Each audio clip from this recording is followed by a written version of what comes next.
I want to show y'all how I use both the MPC key and the Mpc X is one. The Mpc key has one feature the Mpc X doesn't have.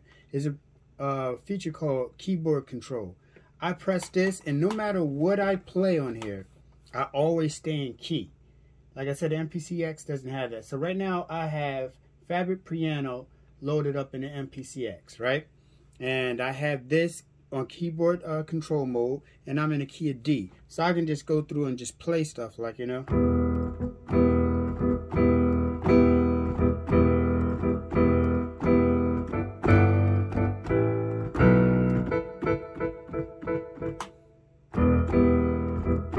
And see, like look, I'm pressing the same keys, right?